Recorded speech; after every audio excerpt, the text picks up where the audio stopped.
Hello Odisha welcome to शिक्षा भवन दि educational Odia YouTube channel. तो ए भिडियो हूँ दशम श्रेणी भौतिक विज्ञान प्रथम अध्याय तृतीय नंबर भिडियोटी और या आगु दुईटी भिडियो जाई सारी। तो ए भिडियो रे आमे पढ़िबा कि विभिन्न प्रकार रासायनिक प्रतिक्रिया। तो आमे ए पर्यंत पढ़िकी आसिलु जे रासायनिक प्रतिक्रिया केतले घटुची, रासायनिक प्रतिक्रिया घटिया पई केउ केउ स्थिति गुडा आवश्यक करूची एवं सेही रासायनिक प्रतिक्रिया को आमे केमती गोटे कौन ना गोटे रासायनिक प्रतिक्रिया को केमिति लेखुचे कि आम बाम पटे प्रतिकार कराउछंती, डाहाण पटे उत्पाद गुड़ाक रोचे, मझे गोटे तीर चिन्ह बाम रु डाहाण को इंडिकेट करके हाँ ना होउची। एवं ये टेबल रे आमे गोटे लॉन्ग क्वेश्चन भी जाई सिरा कि आमे गोटे रासायनिक प्रतिक्रिया को केमिति समतुल करिवा, बैलेंस केमिति करिवा कि नहीं। तो एबे पढ़िबा जे विभिन्न प्रकार रासायनिक प्रतिक्रिया माने भी अछंती। अच्छा, विभिन्न प्रकार रासायनिक प्रतिक्रिया को मान को नेकी हेछि बा केमती जानिबा एटा को प्रकार रासायनिक प्रतिक्रिया बोले कि ना आमे गोटे 2 नंबर वीडियो रे पढ़ी थिले जे गोटे रासायनिक प्रतिक्रिया घटिछि गोटे क्षेत्र रे बोले कि केतेबेले जानिबा ना जदि से रासायनिक प्रतिक्रिया रे बा सेही प्रतिक्रिया रे जदि किछि अवस्था रे परिवर्तन हेछि कि जदि रंग रे परिवर्तन हेछि बा गैस जदि सेटु बाहरिछि या जदि तापमात्रार परिवर्तन हेछि तो आमे जानिबा एइठे किछि प्रतिक्रियाटा घटिछि। गोटे प्रतिक्रिया ए चार चारटी लक्षण गुड़ाक देखिया आवश्यक नहीं। ए भितर कोटा गोटे जदि देखैला तो सेडा आमे कन्फर्म हेबा जे एठी किछि रासायनिक प्रतिक्रियाटा घटिछि। ठीक अछि। तो एबे जो पढ़िबा विभिन्न प्रकार रासायनिक प्रतिक्रिया तो सेठे पाइबा जे कौन ना कौन सी प्रतिक्रिया रे गोटे कौन हमर प्रतिकारक मानकर अवस्था रे परिवर्तन हेतिबो, नला आ कोटे पाइबा रंगर परिवर्तन हेतिबो, कोटे देखिया गैस बाहरुथिबो, आ को प्रतिक्रिया पाइबा हमर किछि ताप बाहरुथिबे, ताप परिवर्तन होतु से ठंडा होतु या ठंडा हेबार चांस बहुत कम, किंतु एटा कोन ना ताप बढ़ी जाउथो, तापर कम बेसी होतु। तो एई चारटा जिंस ऊपर ही निर्भर करे हमर कोन ना रासायनिक प्रतिक्रिया। ठीक अछि।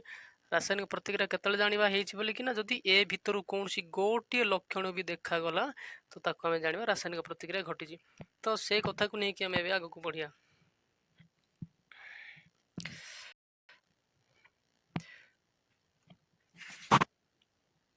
आम्भे माने नवम श्रेणी रे रासायनिक प्रतिक्रिया समय गोटे मौलिकर परमाणु गुड़िक अन्य एक मौलिकर परमाणु गुड़िक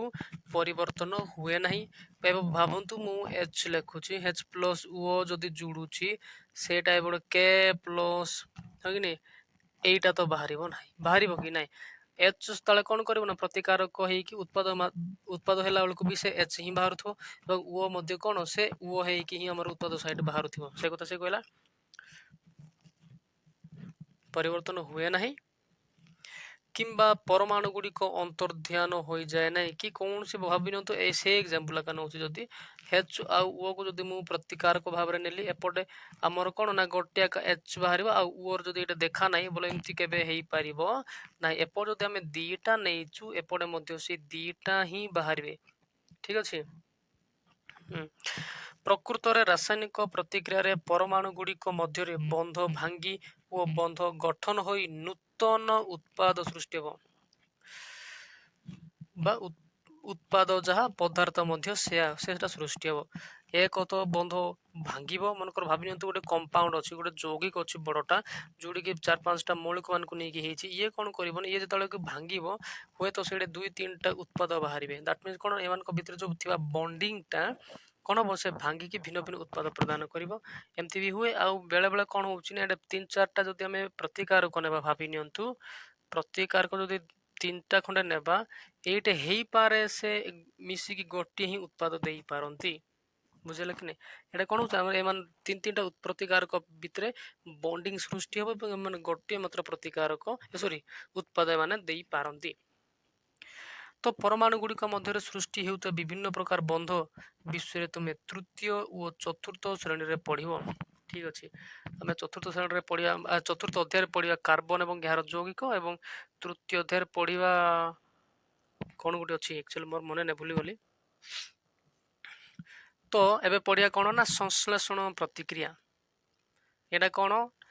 ନା ବିଭିନ୍ନ ପ୍ରକାର ପ୍ରତିକ୍ରିୟା ଯୋଉ ଆଇଲା ସେଇ ଭିତରୁ ଗୋଟେ ସଂଶ୍ଳେଷଣ ପ୍ରତିକ୍ରିୟା କଣ ଏବଂ ଏହାର ଲକ୍ଷଣ କଣ କେତେବେଳେ ଜାଣିବା କି ନା ସଂଶ୍ଳେଷଣ ପ୍ରତିକ୍ରିୟା ହେଇଛି କେତେବେଳେ ଜାଣିବା ସେଇ ଚାରିଟା ଅପସନ ଭିତରୁ କୋଉଠି ନା କୋଉଠି ତ ଏଇଟା ଲକ୍ଷଣ ଆମକୁ ଦେଖା ହିଁ ଯିବ ସେଥିପାଇଁ ତ ସେ ଲକ୍ଷଣକୁ ନେଇକି ଆମେ ଏଠି ନାଁଟା ପାଇଲେ କି ନାଇଁ। ଆଉ ଏବେ ୟା ଆଗରୁ କହିଲା ଯେ କିଛି କଣ ଆମର ସେ ମୌଳିକ ମାନଙ୍କ ଭିତରେ କଣ ବଣ୍ଡଟା ହୁଏତ ଘଟିକି ହବ ନହେଲେ ବଣ୍ଡଟା ଭାଙ୍ଗିକି କଣ ନା ଉତ୍ପାଦ ଦେବେ। ତ ସେ ଭିତରୁ ଏ ଭିତରୁ ନହେଲେ ଏ ଦିଟା ଭିତରୁ ନହେଲେ ସେ ଚାରିଟା ଭିତରୁ କୋଉଟା ହେଲେ ଗୋଟେ ହେଇଥିବ ଦେଖନ୍ତୁ ଯିବା। କମ୍ବିନେସନ ରିଆକ୍ସନ କମ୍ବାଇନ ସଂଶ୍ଳେଷଣ କମ୍ବାଇନ ମାନେ କଣ ମିଶିବାଟା ନାଇଁ କି ଦେଖିବା କଣ କହୁଛୁ। ଅଳ୍ପ ପରିମାଣର କ୍ୟାଲସିୟମ ଅକ୍ସାଇଡ କିମ୍ବା କଲିଚୂନ ଏକ ବିକରଣୀୟ କଲିଚୂନ ଆମେ ଇଂଲିଶରେ କଣ କହୁଛୁ ତାକୁ କ୍ୱିକ୍ ଲାଇମ୍ କଲିଚୂନ ପାଉଡର ଏ ଯୋଉ ଆମ କାନ୍ଥ ଧୋଳେଇବା ପାଇଁ ଯୋଉ ୟୁଜ କରୁଛେ ତାକୁ କଲିଚୂନ କୁହାଯାଏ ଯାହାକୁ ଆମେ କ୍ୟାଲସିୟମ ଅକ୍ସାଇଡ ମଧ୍ୟ କହୁଛେ କ୍ୟାଲସିୟମ ଅକ୍ସାଇଡ CaO है ना କଲିଚୂନ ଏଥିରେ ଧୀରେ ଧୀରେ ଜଳ ମିଶାଅ ଭାବିନିଅ ଏଟା ବିକରେ ନବ ଗୋଟେ ବିକର କେମିତି ଆମେ ଦେଖିଥିବା ନା ବିକର ଗୋଟେ କାଚ ଗ୍ଲାସ ପରିର ହଁ କି ନାଇଁ ଗୋଲିଆଟା ମାନେ ଏଇଠି ଯେତିକି ଅସାର ତାର ଉପରେ ମଧ୍ୟ ସେତିକି ଅସାର ବିକର କାଚର ତିଆରିଟା ତାର ସେଥିରେ କଣ କରାହବ ନା ଆମର କଲିଚୂନ ନେଇକି ସେଥିରେ ଧୀରେ ଧୀରେ ଜଳ ମିଶେଇବା ଏବଂ ଏ ଯୋଉ ଚିତ୍ର ଦେଇଛି ଆମର ଚିତ୍ର 1.3 এইটা ଦେଖନ୍ତୁ ଚିତ୍ର 1.3 କି ନାଇଁ ତ ଏଇଟା ଦେଖେଇଲା ବେଳେ କଣ କରାଯିବ ନା ବିକରକୁ ସ୍ପର୍ଶ କର ଟଚ୍ କରିବ ତାପମାତ୍ରାରେ କିଛି ପରିବର୍ତ୍ତନ ହେଉଥିବା ଅନୁଭବ କରୁଛ କି ନିହାତି ଅନୁଭବ ହେବ ବେଶୀ ନାହିଁ କିନ୍ତୁ ଧୀରେ ଧୀରେ ଟିକେ ଟିକେ ଅନୁଭବ ଲାଗିବ କଣ ପାଇଁ ତ କ୍ୟାଲସିୟମ ଅକ୍ସାଇଡ ର ଜଳ ସହିତ ତୀବ୍ର ପ୍ରତିକ୍ରିୟା ଘଟି କଣ କରୁଛି ଦେଖ ଏଇଟା ଜଣା ବି ପଡୁନାହିଁ ଯେ ଆମେ କେତେବେଳେ ଏ ତାପଟା ହଉଛି କେତେବେଳେ ଆମର ଯେତେବେଳେ କଲି ଚୂନ ବିକରେ ରଖିଲେ କିଛି ଜଳ ମିଶେଇଲେ ତାପରେ ଆମକୁ ଛୁଇଁବାକୁ କୁହାଗଲା ତାପରେ ଆମେ ଟିକେ ତାପକୁ ଅନୁଭବ କଲେ କି ନାଇଁ ତ ଜଳ ସହିତ ତୀବ୍ର ପ୍ରତିକ୍ରିୟା ଘଟି ପ୍ରଚୁର ପରିମାଣର ତାପ ନିର୍ଗତ ହେବା ସଙ୍ଗେ ସଙ୍ଗେ ସମିତ ଚୂନ ସୃଷ୍ଟି ହଉଛି ସମିତ ଚୂନ ବୋଲେ ଆମେ ଯୋଉ କାନ୍ଥ କଲର ମାରୁଛେ ନୁହଁ କି ସେଇଟାକୁ କଣ ସମିତ ଚୂନ କୁହାଯାଏ ଏବଂ ଯୋଉ ଶୁଖିଲା ପାଉଡର ଶୁଖିଲା ଚୂନକୁ ଆମେ କଣ କହୁଛେ ନା କଲି ଚୂନ ବୋଲିକି କହୁଛେ ଏ କଲି ଚୂନ ହଉଛି ଏଇଟା ଏବଂ ଆମେ ଯେତେବେଳେ ଘରକୁ ଆଣିକି ସେଇଟା ପାଣି ମିଶଉଛୁ ସେଇଟା କଣ ବନି ଯାଉଛି ସମିତ ଚୂନ ବୋଲିକି ହେଇଯାଉଛି ଏବଂ ଏ ସମିତ ଚୂନର ସଂକେତ କଣ ଏଇଟା କି ନାଇଁ ଆଉ ଆମର କଲି ଚୂନର ଏଇଟା ଜଳ ମିଶେଇଲେ ସମିତ ଚୂନ ହେଇଯାଉଛି ଏକ ମାର୍କ ଆସିବ ଆମର ଯେ ସମିତ ଚୂନର କଣ କଲି ଚୂନର ସଂକେତ କଣ ବୋଲିକି ଆସିବ ଠିକ ଅଛି ତ ଏହି ପ୍ରତିକ୍ରିୟାରେ କ୍ୟାଲସିୟମ ଅକ୍ସାଇଡ ଏଇଠି ହଁ କ୍ୟାଲସିୟମ ଅକ୍ସାଇଡ ତା ଅର୍ଥ କୋଉଟା ଏଇଟା ଓ ଜଳ ସଂଯୁକ୍ତ ହେଇକି ମିଶିଲା ଜଳ କି ନାଇଁ ସଂଯୁକ୍ତ ହେଇକି ଏକମାତ୍ର ଉତ୍ପାଦ ଦେଖନ୍ତୁ ଏଇଟା ଦିଟା ଯୌଗିକ ଏଇଟା ବି ଦିଟା ଯୌଗିକ ମିଶିକି କଣ ହେଇଛି ଗୋଟାଏ ହିଁ ଆମର ଯୌଗିକ ସୃଷ୍ଟି ହେଇଛି ଯୋଉଟା କି ଆମେ ସମିତ ଚୂନକୁ କଣ କରି ନା ଆମର ଉତ୍ପାଦ ଭାବରେ ପାଇଛୁ କ୍ୟାଲସିୟମ ହାଇଡ୍ରୋକ୍ସାଇଡ ଉତ୍ପନ୍ନ ହେଇଛି ଏଇଟା କଣ ସମିତ ଚୂନର ମାନେ ନା କଣ ନା କ୍ୟାଲସିୟମ ହାଇଡ୍ରୋକ୍ସାଇଡ ଏହା ଏକ ସଂଶ୍ଳେଷଣ ପ୍ରତିକ୍ରିୟା କଣ ହେଲା ସଂଶ୍ଳେଷଣ ପ୍ରତିକ୍ରିୟାର ଉଦାହରଣ ଆଚ୍ଛା ଏବେ ଆମର ଡେଫିନେସନ ଆସିବ ଦେଖନ୍ତୁ କଣ କହିବା ଡେଫିନେସନ ତମକୁ ଯଦି ପଚାରିବ ପରୀକ୍ଷାରେ ଆସିବ ଆମର ସଂଶ୍ଳେଷଣ ପ୍ରତିକ୍ରିୟା କାହାକୁ କୁହାଯାଏ ଉଦାହରଣ ସହ ବୁଝାଅ ଯେ ଶୁଣ ଆଉ ଗୋଟେ ଇମ୍ପୋର୍ଟାଣ୍ଟ କଥା ଏଇଟା ଯେ ଯେତେବେଳେ ଆମେ ଏଇଟା ଫିଜିକାଲ ସାଇନ୍ସ ଏକ୍ଜାମରେ ବସୁଛୁ ଦେବା ପାଇଁ ତ ସେତେବେଳକୁ ପ୍ରତ୍ୟେକ ଜିନିଷ ଏକ୍ଜାମ୍ପଲ ଗୁଡାକ ଖାଲି ଏଇଗୁଡାକ ହିଁ ଦେବାକୁ ପଡେ ଠିକ ଅଛି ତ ଯଦି ତମେ ଏତିକି ଜିନିଷ ମନେ ରଖିନ ଖାଲି ଏତିକି ଜିନିଷକୁ ଯଦି ଗୋଟେ ସମୀକରଣ ଯଦି ମନେ ରଖିଦେଇଛ ତମେ ଆଖି ମୁଜିକି ଏତିକି ଜିନିଷ ମଧ୍ୟ ଲେଖିପାରିବ ଆଉ ଯଦି ଏଇ ଜିନିଷଟା ମନେ ନାହିଁ ତ ଏତିକି ଜିନିଷ ଲେଖିପାରିବ ନାହିଁ କାହିଁକି ନା ୟାକୁ ଡିସ୍କ୍ରାଇବ କଲେ ଏତିକି ହାଇବ କି ନାଇଁ ସେ କଣ କରୁ ଦେଖ ନା ଯେଉଁ ରାସାୟନିକ ପ୍ରକ୍ରିୟାରେ ଦୁଇ ବା ଅଧିକ ପ୍ରତିକାରକ ଏଇଟା କେତେଟା ପ୍ରତିକାରକ ଅଛି ଦୁଇଟା ପ୍ରତିକାରକ ଅଛି ତିନି ଚାରିଟା ମଧ୍ୟ ହେଇପାରିବ ପ୍ରତିକାରକ ସଂଯୁକ୍ତ ହେଇକି କଣ ହେଇଛି ସଂଯୁକ୍ତ ହେଇଛି ହୋଇ ଏକମାତ୍ର ଉତ୍ପାଦ ଉତ୍ପନ୍ନ ହୁଏ ଏଇଟା କେତେଟା ଆମର ସମିତ ଚୂନ ଗୋଟାଏ ଉତ୍ପନ୍ନ ହେଇଛି ଉତ୍ପାଦ ତ ସେମିତି ଯଦି ଗୋଟିଏ ଉତ୍ପାଦ ସୃଷ୍ଟି ହଉଛି ସେହି ପ୍ରତିକ୍ରିୟାକୁ ସଂଶ୍ଳେଷଣ ପ୍ରତିକ୍ରିୟା କୁହାଯାଉଛି ବୁଝିଲା କି ପ୍ରତିକାରକ ମାନେ ଦୁଇରୁ ଅଧିକ ହେଇପାରିବେ ଆଉ ଯଦି ଉତ୍ପାଦ ଯଦି ଗୋଟିଏ ଦେଲେ ତାକୁ ଆମେ ସଂଶ୍ଳେଷଣ ପ୍ରତିକ୍ରିୟା ବୋଲି କହିବା କିଛି ଡାଉଟ ଅଛି କି ନାହିଁ नेक्स्ट अच्छा परीक्षा रे पचारो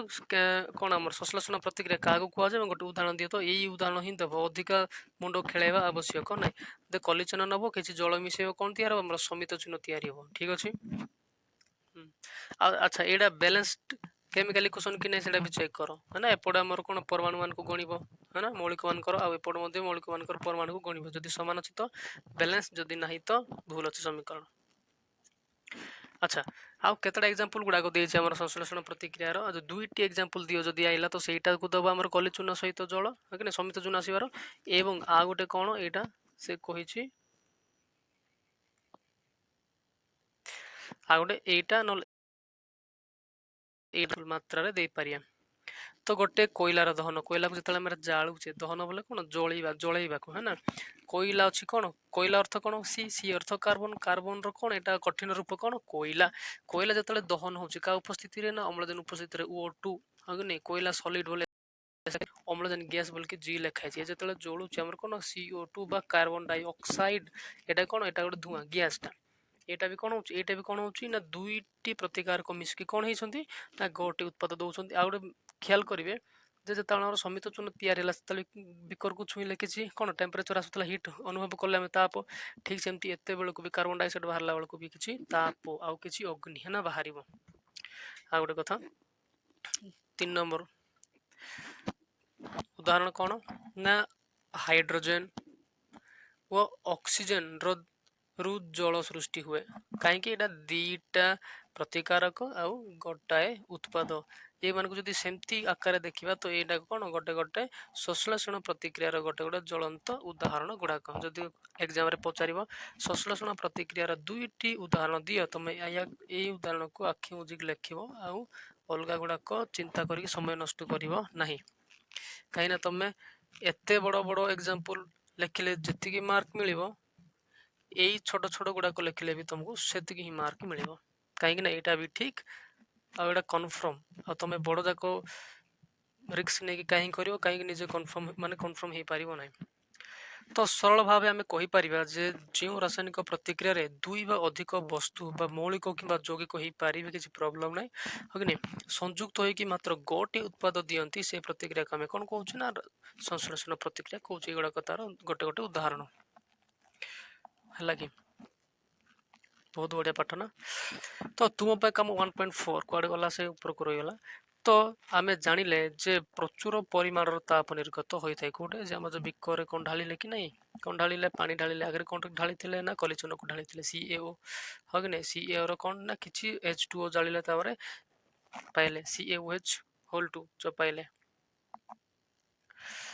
से प्रतिक्रिया मिश्रण गरम हो जाए आम जल और कलिचून जो मिसेल समित चून होगापी से किसी ताप देला सी तो जो प्रतिक्रिया उत्पाद उत्पन्न होगा संगे संगे ताप निर्गत हुए आ गोटे बहुत बढ़िया कथा कहला ताप उत्पन्न हुए कौन कहुए ताप उत्पादी बा ताप उत्पादक रासायनिक प्रतिक्रिया कहुए यहाँ देखो ये गोटे 1 मार्क आस प्रति लाइन इंपोर्टाट क्वेश्चन पड़ जाए से कहला आम जो मुझे चार चार्टा दौली कौन ना ताप जदि बाहर तापर निगर्मन हो कड़े गला से यहाँ जदि से कौन तापमात्रा परिवर्तन होची है ना तो यहीटा से संश्लेषण प्रतिक्रिया यहीटा घटुची कि नहीं आमर किसी जल जो सरी कली चून जो जल मिसाऊे किसी तापमात्रा दूसरी कौन दौर समित चून दूसरी तो तापमात्रा परिवर्तन होचे तो ये भर कौन गोटे निहाती निहाती ही होती हो ना तो आम कह रिएक्शन कहीपर मनकर गोटे लुहा को बाहर रखीदे कौन हो तार अवस्था परिवर्तन होती बेले बेले रंगर परिवर्तन हो कि नहीं तो ये भर दुईटा देखा जाऊँ आमको आउ जो एग्जांपल नहीं पढ़ले एटा ए लक्षणटा पाऊले सॉरी ए लक्षण जो लास्ट वाला लक्षण को पाऊले हाँ कि नहीं तो सेठू आम क्लीयर है किसी रासायनिक प्रतिक्रियाटा घटी कौन कहले ना जो रासायनिक प्रतिक्रिया रे ताप उत्पन्न हुए ना कि माने उत्पाद देवा संगे संगे जदि ताप आसूची ताप उत्पन्न होची आम कौन कहे ताप उत्पादी रासायनिक प्रतिक्रिया कहे परीक्षा आसो ताप उत्पादी रासायनिक प्रतिक्रिया कौन उदाहरण सब बुझाओ एमती भी आसवा संश्लेषण प्रतिक्रिया कौन उदाहरण सब बुझाओ तो सेठर एका आंसर आसो कौन ना एटा ଲେଖିଲା ବେଳକୁ ବି ଏଇଟା ହିଁ ଲେଖିବ, ଏଇଟା ଲେଖିବ, କିଛି କାମ ମାନେ ଇଏ ନାହିଁ ହେଲା, କାରଣ ଏଠି ବି ତାପ ଆସୁଛି ଆଉ ଦୁଇଟି ପ୍ରତିକାରକ ହେଇକି ଗୋଟେ ଉତ୍ପାଦ ଦଉଛନ୍ତି। ଦୁଇଟି କ୍ୱେଶ୍ଚିନ୍ ଆନ୍ସର ଏକ। ଦେଖନ୍ତୁ ଆଉ ଗୋଟେ କଣ କହୁଛି, ତାପ ଉତ୍ପତ୍ତି ରାସାୟନିକ ପ୍ରତିକ୍ରିୟାର ଅନ୍ୟ କେତେକ ଉଦାହରଣ ହେଲା, ସେ ଯୋଉ କଲି ଚୂନ ସହିତ ଜଳ ସମିତ ଚୂନ ସେଇଟା ତ ଗୋଟେ ତାପ ଉତ୍ପତ୍ତି ପ୍ରତିକ୍ରିୟା, ଆଉ ଏପଟେ ଦିଟା ଯଦି ଦେଲା ସେଇଟା ମଧ୍ୟ ତାପ ଉତ୍ପତ୍ତି ପ୍ରତିକ୍ରିୟା, କାହିଁକି ନା ଏଟା ମଧ୍ୟ ଏଇଟା କଣ କୋଇଲାକୁ ଜାଳିଲେ ମଧ୍ୟ କିଛି ତାପ ଉତ୍ପନ୍ନ ହଉଛି, ଏବଂ ତା ସାଥେ ସାଥେ କିଛି ଆଉ ଗୋଟେ ଏକ୍ସଟ୍ରା ଦିଟା ଦେଇଦେଇଛି, କଣ କହୁଛି ନା ପ୍ରାକୃତିକ ଗ୍ୟାସ ଯେତେବେଳେ ଆମର ଗ୍ୟାସ ହଁ ନା ନାଇଁ, ଗ୍ୟାସ ଯେତେବେଳେ ଜଳୁଛି ନିଆଁ ପାଉଛି ଆଉ କିଛି ଯୋଉ ଆମ ତାପମାତ୍ରା ଯୋଉ ଭାତ ହେଇଯାଉଛି ସେଇଟା ଯୋଉ ମିଥେନ କଣ କହୁଛି ଆମର, ଏ ଗ୍ୟାସକୁ ଆମେ ଅମ୍ଳଜାନ ଉପସ୍ଥିତିରେ ଜାଳୁଛେ, ଯାହାଫଳରେ କିଛି କାର୍ବନ ଡାଇଅକ୍ସାଇଡ ଆଉ କିଛି ଜଳ ଅଣୁ ଗୁଡାକ ମିଳୁଛି, ଆଉ ତାପ ହଉଛି, ତାପ ଦଉଛି। ଏଇଟା ବି ଗୋଟେ କଣ ନା ତାପ ଉତ୍ପତ୍ତି ରାସାୟନିକ ପ୍ରତିକ୍ରିୟା, କାହିଁକି ନା ତାପ ଉତ୍ପଦ ହଉଛି ବୋଲି ତ ଆମର ଭାତ ଯାହା ଯାହା ବି ପ୍ରିପେୟାର ହେଇଯାଉଛି ନା। ଆଉ କଣ ଜାଣିଛୁ କି ଶ୍ୱାସକ୍ରିୟା ଏକ ତାପ ଉତ୍ପତ୍ତି ପ୍ରତିକ୍ରିୟା, ଆମେ ଯେତେବେଳକୁ ଆମର ରେସ୍ପିରେସନ ପ୍ରକ୍ରିୟାଟା ଚାଲୁଛି ସେତେବେଳକୁ କି ଆମର କଣ ବଡିଟା ଗରମ ହେଇ ଯଦି ଧାଇଁବା ଗରମ ହେଇଯାଉଛି, ଆଉ ଆମେ ଯେତେବେଳେ ବି ନିଶ୍ୱାସ ମାଧ୍ୟମରେ କାର୍ବନ ଡାଇଅକ୍ସାଇଡ ଶରୀରରୁ ବାହାରକୁ ଯାଉଛି ସେ ଗରମ ହେଇକି ବାହାରୁଛି, ତାର ଅର୍ଥ କଣ ନା ଏଇ ପ୍ରକ୍ରିୟା ଦ୍ଵାରା ମଧ୍ୟ କିଛି ତାପ ଉତ୍ପନ୍ନ ହଉଛି, କାହା ଦ୍ଵାରା ଆମର ରେସ୍ପିରେସନ ଦ୍ଵାରା କି ନାହିଁ, ତ ସେଇଟା ବି ଗୋଟେ ତାପ ଉତ୍ପତ୍ତି ରାସାୟନିକ ପ୍ରତିକ୍ରିୟାରେ ଯାଉଛି। ଆମେ ଜାଣିଛୁ ଯେ ବଞ୍ଚି ରହିବା ପାଇଁ ଶକ୍ତି ଆବଶ୍ୟକ, ବଞ୍ଚି ରହିବା ପାଇଁ ଶକ୍ତି ଆବଶ୍ୟକ, ଖାଦ୍ୟରୁ ଆମେ ଶକ୍ତି ପାଇଥାଉ, ଏଇଟା ପୋଷଣ ପାଠର ଟିକେ ଟଚ୍ ରହିଲା, ଶକ୍ତି ପାଇଥାଉ। ପରିପାକ ପ୍ରକ୍ରିୟା ଡାଇଜେସନ ଖାଦ୍ୟ ହଜମ ପ୍ରକ୍ରିୟାକୁ କହୁଛେ, ଖାଦ୍ୟ ସରଳତର ପଦାର୍ଥରେ ପରିଣତ ହୁଏ, ଆମେ ଯେଡେ ଯେଡେ ଖାଦ୍ୟ ବି ଖାଇଥିବା ସେଇଟା କଣ ହଉଛି ନା ଖାଦ୍ୟର ଡାଇଜେଷ୍ଟ ହଉଛି ନା, ତାକୁ କଣ କହୁଛେ ପରିପାକ ହଉଛି, ଏବଂ କଣ ନା ସେଇଟା ଗୋଟେ ଛୋଟ ଛୋଟ ଖାଦ୍ୟରେ ପରିଣତ ହଉଛି, କାହିଁକି ନା ସେ ଆମେ ଖାଇଥିବା ଖାଦ୍ୟକୁ ଆମ ଶରୀରରେ ଥିବା କୋଷ ଗୁଡାକ ତାକୁ ସିଧାସଳଖ ଗ୍ରହଣ କରିପାରିବନି, ତ ସେଇ ଖାଦ୍ୟ ଗୁଡାକ ବହୁତ ଛୋଟ ଛୋଟ ହେବା ପର୍ଯ୍ୟନ୍ତ ଅପେକ୍ଷା କରେ, ହଁ କି ନାଇଁ, ଛୋଟ ଛୋଟ ହେଲେ ହିଁ ସେଠୁ ଆଉ ଗୋଟେ କଥା ସେ ଆମ ଖାଇଥିବା ଖାଦ୍ୟ ଆଉ ଗୋଟେ ଫର୍ମକୁ ପରିବର୍ତ୍ତନ ହୁଏ, ସେଇଟା ଆମ ଆମର ଲାଇଫ ସାଇନ୍ସକୁ ଗଲେ ଜାଣିବା, ତ ତାପରେ ହିଁ ସେ କୋଷ ଗୁଡାକ ତାକୁ ଗ୍ରହଣ କର। ଆମେ ମନେକର ଗୋଟେ ପଣସ ମଞ୍ଜି ଖାଇ ଦେଇଛେ ଭାବି ନିଅନ୍ତୁ, ସେ ପଣସ ମଞ୍ଜିକୁ ଆମ ଖାଦ୍ୟ ସରି ଆମ ଖାଦ୍ୟ ମାନେ ତାଙ୍କ ଖାଦ୍ୟ ହିସାବରେ କୋଷ କେବେ ଗ୍ରହଣ କରିପାରିବନି ଯୋଉ ପର୍ଯ୍ୟନ୍ତ ସେ ପଣସ ମଞ୍ଜିଟା ସେ କୋଷ ଗ୍ରହଣ କଲା ପରେ ଖାଦ୍ୟରେ ପରିଣତ ହେଇନାହିଁ, ଠିକ ଅଛି, ସେମିତି ସରଳତମ ଖାଦ୍ୟରେ ପରିଣତ ହୁଏ। ଏକ୍ଜାମ୍ପଲ ଭାତ ଆଳୁ ଓ ରୁଟିରେ ଶ୍ୱେତସାର ଖାଦ୍ୟ ରହିଛି, ସିଓର। ପରିପାକ ପ୍ରକ୍ରିୟା ହେତୁ ଶ୍ୱେତସାରରୁ ଗ୍ଲୁକୋଜ ସୃଷ୍ଟି ହୁଏ, ଦେଖନ୍ତୁ ବହୁତ ବଢିଆ କଥା ସେ କହିଲା, ଯୋଉ ଭାତ ଏତିକି ଜିନିଷ ଆମେ ଖାଉଛେ ତ ଆମ ଶରୀର ଭିତରେ ଥିବା କୋଷ ଏମାନଙ୍କୁ କେବେ ଗ୍ରହଣ କରିପାରିବ ନାହିଁ, ବରଂ ଇଏ ଯୋଉ ଶ୍ୱେତସାର ଜାତୀୟ ଖାଦ୍ୟ ଖାଇଛେ ଆମେ ଭାତ ଆଳୁ ରୁଟିରେ କଣ ତ ହଉଛି ନା ଶ୍ୱେତସାର ଜିନିଷ ଥାଉଛି, ତ ଇଏ ଯୋଉ ପର୍ଯ୍ୟନ୍ତ ଗ୍ଲୁକୋଜରେ ପରିଣତ ହେଇନାହିଁ ସେ ପର୍ଯ୍ୟନ୍ତ କୋଷ ଏମାନଙ୍କୁ ଗ୍ରହଣ କରିବ ନାହିଁ, ଇଏ ଯେତେବେଳେ ଗ୍ଲୁକୋଜ ହବ ତେବେ ଯାଇ ଗ୍ଲୁକୋଜ ଆମ କୋଷ ଗ୍ରହଣ କରିବ, ହଁ କି ନାଇଁ। ତ ଗ୍ଲୁକୋଜ ଆମ ଶରୀର କୋଷ ଗୁଡିକ ମଧ୍ୟରେ ଥିବା ଅକ୍ସିଜେନ ସହିତ ରାସାୟନିକ ପ୍ରତିକ୍ରିୟା କରେ, ଘଟଣା କଣ ହଉଛି ନା ଯୋଉ ଖାଦ୍ୟ ଆମେ ଖାଉଛେ ସେ ଖାଦ୍ୟରେ କଣ ଅଛି ଭାବିନିଅନ୍ତୁ, ଆମେ ଏଇଟା ଖାଇଲେ ସେ ଖାଦ୍ୟରେ କଣ ଅଛି ଶ୍ୱେତସାର ଅଛି, ଆମର ନାଁ ସିନା ହଜାର ପ୍ରକାର ନାଁଟା କିନ୍ତୁ ଆମର ଖାଦ୍ୟ ସାର କଣ ଥାଉଛି ଶ୍ୱେତସାର ଥାଉଛି, ଏ ଶ୍ୱେତସାର ହିଁ ଆମ କୋଷର କାମରେ ଆସୁଛି, ତ ଇଏ ଖାଇଲା ପରେ କଣ ହଉଛି ନା ଆମ ଶରୀରକୁ ଯାଉଛି ଏବଂ ଆମେ ଯୋଉ ପ୍ରଶ୍ୱାସରେ ନେଉଛି ଅମ୍ଳଜାନ, ସେ ଅମ୍ଳଜାନ ସହିତ ଇଏ କଣ ହଉଛି ନା କଣ ଜାରଣ ପ୍ରକ୍ରିୟା କୁଆଡେ ଗଲା, ଏମାନେ ରାସାୟନିକ ପ୍ରତିକ୍ରିୟା କରନ୍ତି ଶ୍ୱେତସାର ଆଉ ଏଇଟା, ହଁ କି ନାଇଁ, ବା ଗ୍ଲୁକୋଜ ସହିତ ଏମାନେ ନାଇଁ ନା ଆକ୍ଚୁଆଲି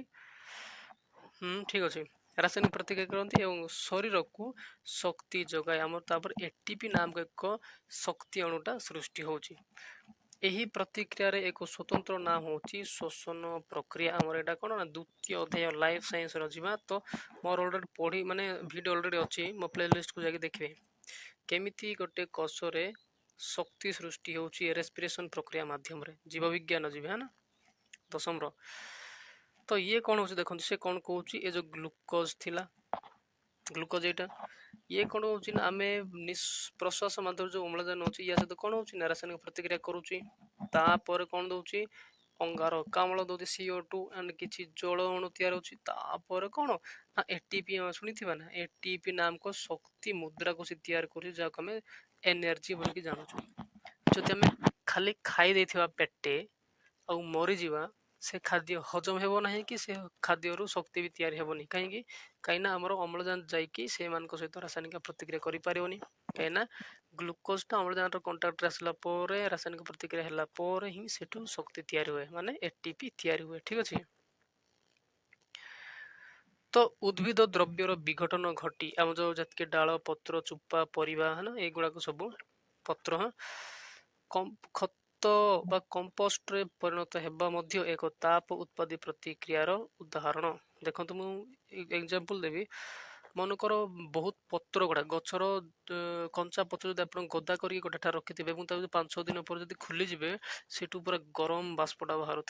ता अर्थ कौन ना से किसी ताप उत्पादी प्रतिक्रियाटा घटी बोलिक आम सियोर हवा है आउ मध्य जदि गोटे कंचा काठ को आप खरा रखिथे खरा रखी जब चिरीबे से काठ गरम हो सेमती तो तुम कम 1.1 फास्ट रे घटुवा रासायनिक प्रतिक्रिया मध्यरु जो प्रतिक्रिया रे एकमात्र उत्पाद सृष्टि होगा संगे संगे ताप निर्गत हुए ताको चिन्हट कर ठीक अच्छे से आम आग को देखा एटा गलानी अलरेडी आम तुम कम एबे आसीबो कोन ना विघटन प्रतिक्रिया विघटन एबे कौन पढ़ुले आम ना पढ़ुले ताप उत्पादी रासायनिक प्रतिक्रिया पढ़िले तापर पढ़िले संश्लेषण प्रतिक्रिया पढ़िले नुह कि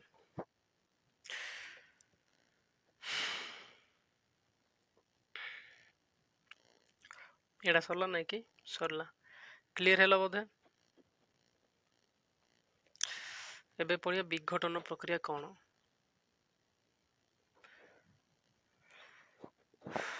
देखो ये कौन ना जी प्रतिक्रिया गुड़ाक भी पढ़ा पड़ो खाली एग्जाम्पल सहित पढ़ा पड़ो कहीं साइंस बिना प्रूफ रे कौन सी काम हेनी खाली थियोरी पढ़ी हम ना ठीक अच्छे आ परीक्षा भी खाली थियोरी लेखिकी पलि आसले मार्क मिलवार चांस बहुत कम अच्छी 30%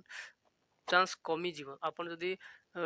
एग्जाम्पल सहित लेखिकी आसबे है कि तो से कौन मार्क पाइबार चांस बहुत अच्छी आ जो भी इवोल्यूशन जे करूथो मार्किंग मूल्यांकन जे करूथो से भी कन्फर्म हो जे पिला जानी छी बोली कि खाली खाली जदि थियोरी लेखिक आइबो ढाबा मारला सब समान सेटा ठीक अछि।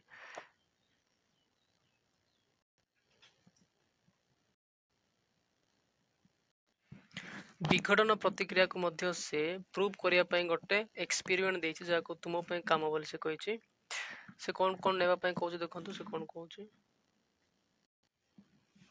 ये जो तुम पई काम देछि ये कथा को तुम +2 लेवल रे गोटे गोटे एक्सपेरिमेंट हिसाब रे पढ़िबो ठीक अछि। तो कौन कौन जिनिस गुडा नेबा पड़िबो देखो तो गोटे बा एक शुष्क स्फुट नली बॉइलिंग ट्यूब कहते स्फुट नली को जोटा कि ड्राई होइथिबो सुखै थिबा स्फुट नली प्राय 2 ग्राम फेरस सल्फेट नबो क्रिस्टाल से कहछि क्रिस्टाल वाले कौन जो पाउडर गुडाक बा चीनी पर जोटा थाए ताको क्रिस्टाल को जाए एवं से जो स्फटिक नहीं तार कलर आग तुम देखिबो जळेबा आगरु केंती अछि देखिबो तापर जो चित्र रे ए चित्र जो देछि जेंति देछि सेंती स्फुट नली को बर्नर किबा स्पिरिट लैम्प रे ताको गरम करिवो गरम करिया पई कोन करिवो ना गोटे जो ए तो थाई जो स्फुट नल अछि स्फुट नल को कोन गोटे चिमुटा साहाय्य ताको धरिवो एमती गोटे टेस्ट ट्यूब साइज रो थाई किंतु एटा टिके बहुत हाई माने कोन पायरिक्स काचर तयारी थो से हाई टेम्परेचर को अब्जॉर्ब करि परिवो एमती ताको धरिया पई गोटे चिमुटा गोटे थाए चिमुटा द्वारा ताको धरा जाए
या पर आसीबो हमर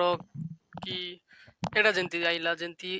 ए चूना पत्थर को भांगिया पई आमे कौन अप्लाई कले ना ताप देले जहा फल हमको ए दुईटी जिनस उत्पाद मात्रा रे मिलिले। तो जो रासायनिक प्रतिक्रिया रे ताप दरकार हुए ताको ताप शोषी बा ताप ग्राही रासायनिक प्रतिक्रिया कहा जाए एवं जो रासायनिक प्रतिक्रिया रे ताप बाहरी थाए ताको हमें ताप उत्पादी रासायनिक प्रतिक्रिया बोली मध्ये कहितो सेडा तार जिनस ए तुम पे काम रे हमें पाइबा पड़िले ठीक अछि। तार एग्जांपल हो एटा बहुत बढ़िया एग्जांपलटा तो या को हमें नेक्स्ट वीडियो रे पढ़िबा ठीक अछि। तो आज एतिकी थाउ देखा नेक्स्ट वीडियो रे। Thank you so much.